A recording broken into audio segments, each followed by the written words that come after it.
ingingo yafashwe nuko abo bantu ko ari babiri baca bajanwa ahatekanijwe gukurikirana mwe nabo bagwayi mu bitaro vya clinique Prince Louis Rwagasore.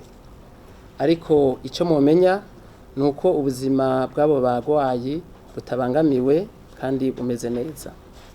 Kubera ko ico kiza kibonekeje ngaha mu gihugu cacu, tugiye kwihatira gufata ingingo zose zo gukurikirana hafi ico kiza, na cane cane duhereye kuboba baragiye hamwe n'abo bantu kugira ngo tubarabaho bari, tubapime kandi twongere tubakingire, dukingire n'abene gihugu.